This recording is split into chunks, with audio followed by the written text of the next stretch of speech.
أعوذ بالله من الشيطان الرجيم. بسم الله الرحمن الرحيم. الحمد لله الذي أنزل على عبده الكتاب ولم يجعل له عوجا قيما لينذر بأسا شديدا من لدنه ويبشر المؤمنين الذين يعملون الصالحات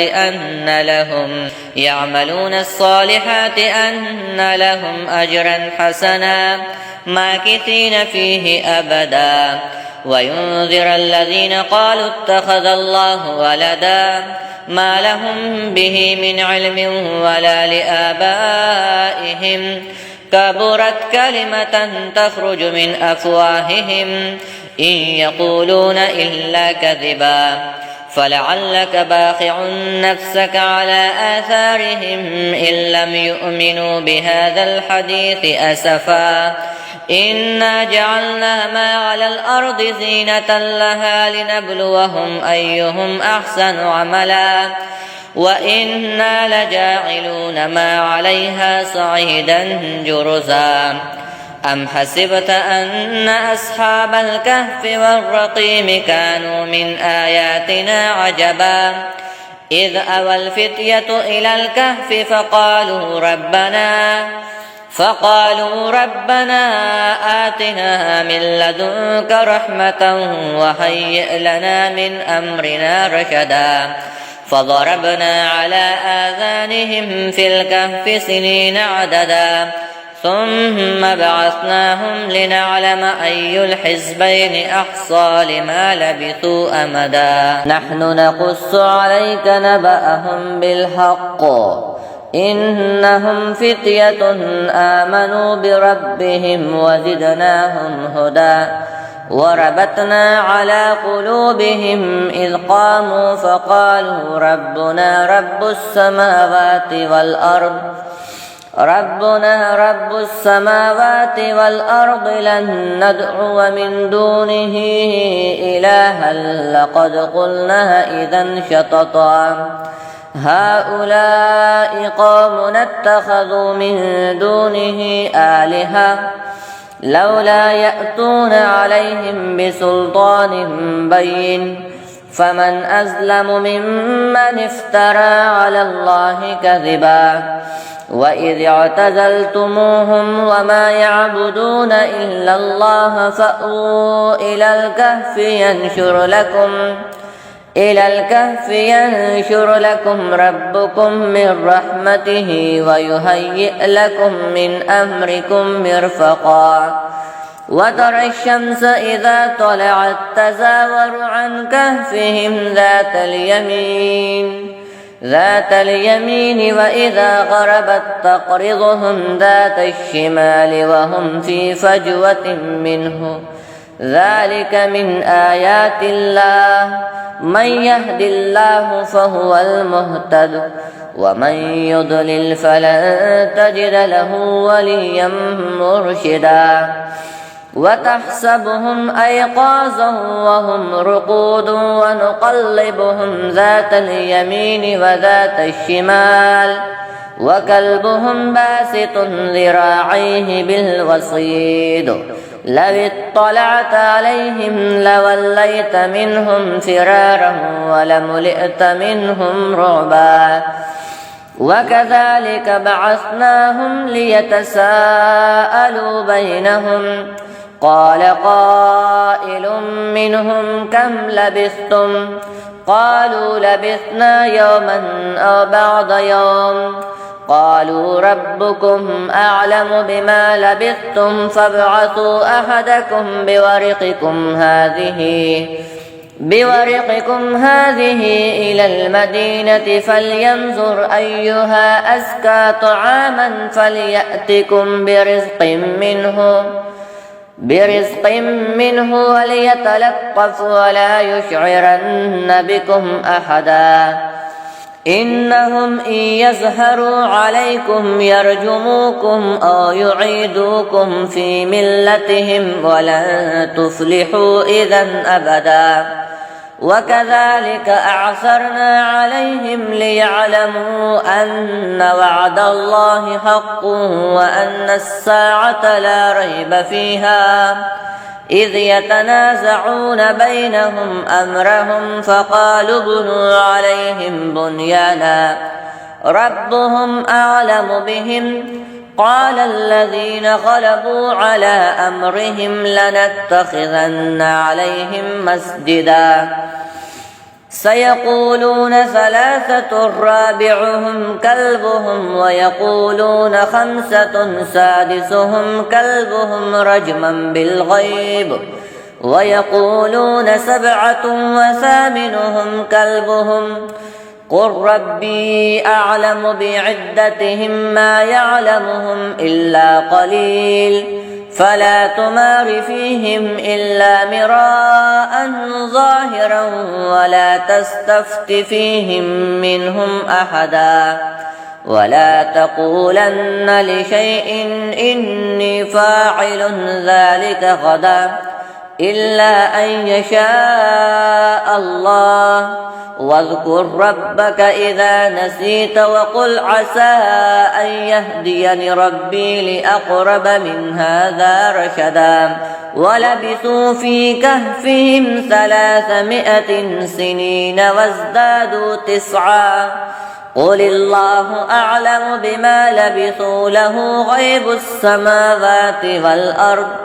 أبصر به وأسمع ما لهم من دونه من ولي ولا يشرك في حكمه أحدا واتل ما أوحي إليك من كتاب ربك لا مبدل لكلماته ولن تجد من دونه ملتحدا واصبر نفسك مع الذين يدعون ربهم بالغداة والعشي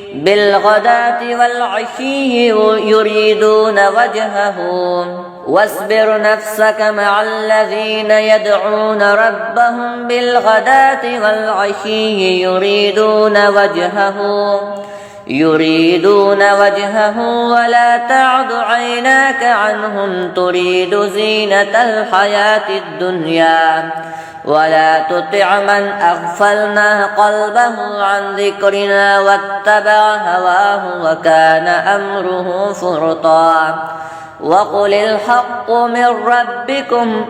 فمن شاء فليؤمن ومن شاء فليكفر إنا أعتدنا للظالمين نارا أحاط بهم سرادقها وإن يستغيثوا يغاثوا بماء كالمهل يشوي الوجوه بئس الشراب وساءت مرتفقا إن الذين آمنوا وعملوا الصالحات إنا لا نضيع أجر من أحسن عملا أولئك لهم جنات عدن تجري من تحتهم الأنهار يحلون فيها من أساور من ذهب ويلبسون ثيابا خضرا من سندس واستبرق متكئين فيها على الأرائك نعم الثواب وحسنت مرتفقا واضرب لهم مثل الرجلين جعلنا لأحدهما جنتين من أعناب وحففناهما بنخل وجعلنا بينهما زرعا كلتا الجنتين آتت أكلها ولم تظلم منه شيئا وفجرنا خلالهما نهرا وكان له ثمر فقال لصاحبه وهو يحاوره أنا أكثر منك مالا وأعز نفرا ودخل جنته وهو ظالم لنفسه قال ما أظن أن تبيد هذه أبدا وما أظن الساعة قائمة ولئن رددت إلى ربي لأجدن خيرا منها منقلبا. قال له صاحبه وهو يحاوره أكفرت بالذي خلقك من تراب ثم من نطفة ثم سواك رجلا لكنه هو الله ربي ولا أشرك بربه أحدا. ولولا إذ دخلت جنتك قلت ما شاء الله لا قوة إلا بالله إن ترني أنا أقل منك مالا وولدا فعسى ربي أن يؤتيني خيرا من جنتك ويرسل عليها حسبانا من السماء فتصبح صعيدا زلقا أو يصبح ماؤها غورا فلن تستطيع له طلبا. وأحيط بثمره فأصبح يقلب كفيه على ما أنفق فيها وهي خاوية على عروشها ويقول يا ليتني لم أشرك بربي أحدا ولم تكن له فئة ينصرونه من دون الله وما كان منتصرا. هنالك الولاية لله الحق هو خير ثوابا وخير عقبا. واضرب لهم مثل الحياة الدنيا كماء أنزلناه من السماء فاختلط به نبات الأرض فأصبح هشيما تذروه الرياح وكان الله على كل شيء مقتدرا. المال والبنون زينة الحياة الدنيا والباقيات الصالحات خير عند ربك ثوابا وخير أملا. ويوم نسير الجبال وترى الأرض بارزة وحشرناهم فلم نغادر منهم أحدا وعرضوا على ربك صفا لقد جئتمونا كما خلقناكم أول مرة بل زعمتم أن لن نجعل لكم موعدا. ووضع الكتاب فترى المجرمين مشفقين مما فيه ويقولون يا ويلتنا ما لهذا الكتاب لا يغادر صغيرة ولا كبيرة إلا أحصاها ووجدوا ما عملوا حاضرا ولا يظلم ربك أحدا. وإذ قلنا للملائكة اسجدوا لآدم فسجدوا إلا إبليس كان من الجن ففسق عن أمر ربه أفتتخذونه وذريته أولياء من دوني وهم لكم عدو بئس للظالمين بدلا. ما أشهدتهم خلق السماوات والأرض ولا خلق أنفسهم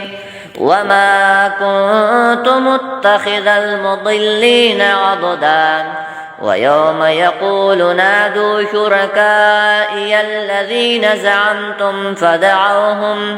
فدعوهم فلم يستجيبوا لهم وجعلنا بينهم موبقا. ورأى المجرمون النار فظنوا أنهم مواقعوها ولم يجدوا عنها مصرفا. ولقد صرفنا في هذا القرآن للناس من كل مثل وكان الإنسان أكثر شيء جدلا. وما منع الناس أن يؤمنوا إذ جاءهم الهدى ويستغفروا ربهم إلا أن تأتيهم سنة الأولين أو يأتيهم العذاب قبلا وما نرسل المرسلين إلا مبشرين ومنذرين ويجادل الذين كفروا بالباطل ليدحضوا به الحق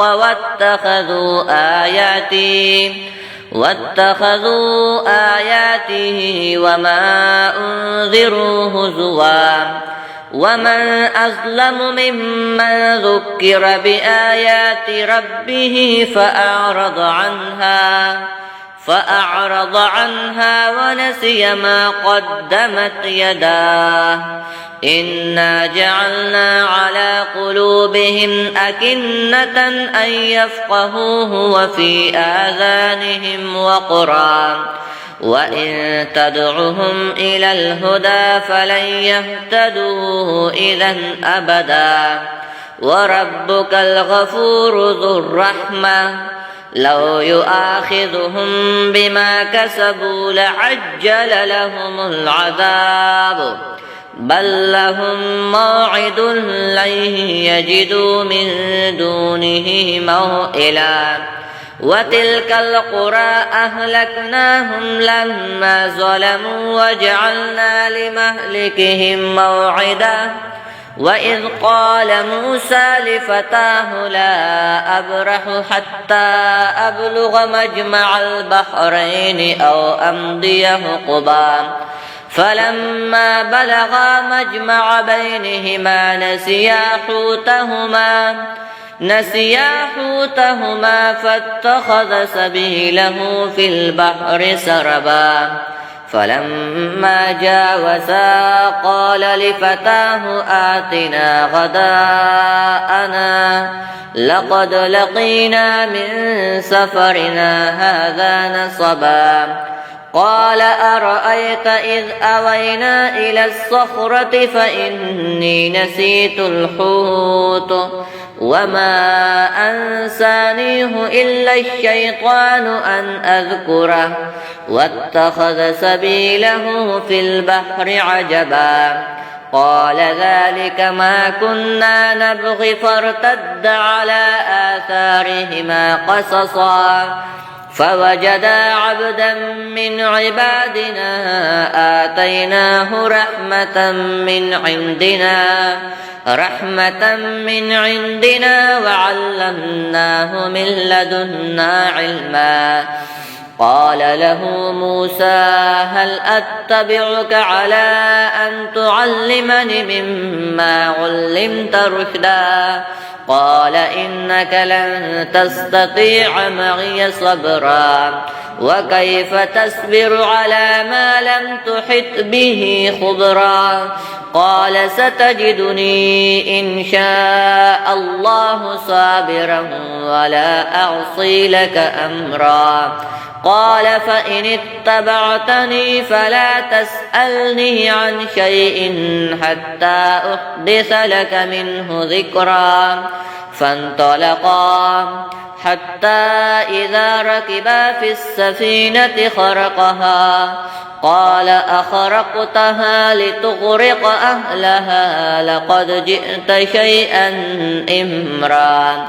قال ألم أقل إنك لن تستطيع معي صبرا قال لا تؤاخذني بما نسيت ولا ترهقني من أمري عسرا فانطلقا حتى إذا لقيا غلاما فقتله قال أقتلت نفسا زكية بغير نفس لقد جئت شيئا نكرا قال ألم أقل لك إنك لن تستطيع معي صبرا قال إن سألتك عن شيء بعدها فلا تصاحبني قد بلغت من لدني عذرا فانطلقا حتى إذا أتيا أهل قرية استطعما أهلها فأبوا أن يضيفوهما فوجدا فيها جدارا يريد أن ينقض فأقامه قال لو شئت لاتخذت عليه أجرا قال هذا فراق بيني وبينك سأنبئك بتأويل ما لم تستطع عليه صبرا أما السفينة فكانت لمساكين يعملون في البحر فأردت أن أعيبها وكان وراءهم ملك يأخذ كل سفينة غصبا وأما الغلام فكان أبواه مؤمنين فخشينا أن يرهقهما طغيانا وكفرا فأردنا أن يبدلهما ربهما خيرا منه زكاة وأقرب رحما وأما الجدار فكان لغلامين يتيمين في المدينة وكان تحته كنز لهما وكان أبوهما صالحا فأراد ربك أن يبلغا أشدهما ويستخرجا كنزهما رحمة من ربك وما فعلته عن أمري ذلك تأويل ما لم تسطع عليه صبرا ويسألونك عن ذي القرنين قل سأتلو عليكم منه ذكرا إنا مكنا له في الأرض وآتيناه من كل شيء سببا فأتبع سببا حتى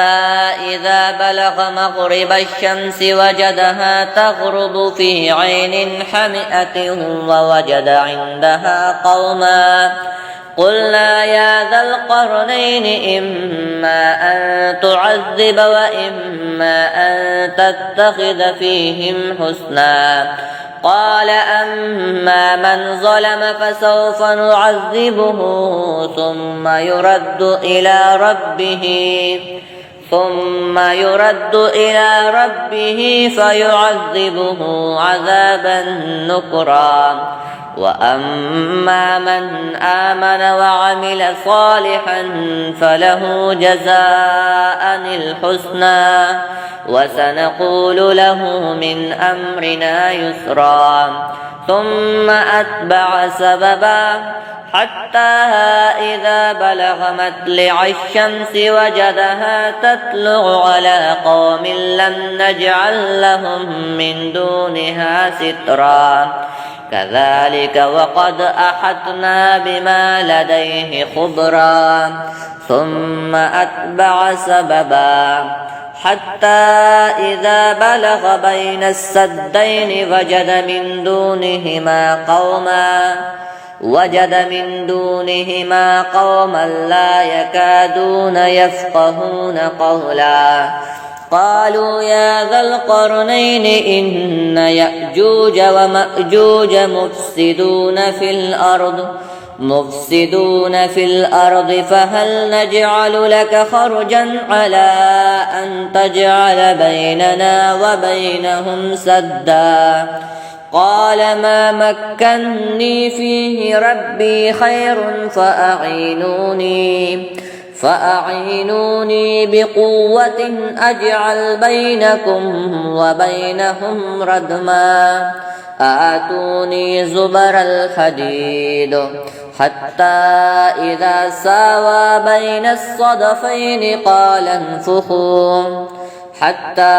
إذا جعله نارا قال آتوني أفرغ عليه قطرا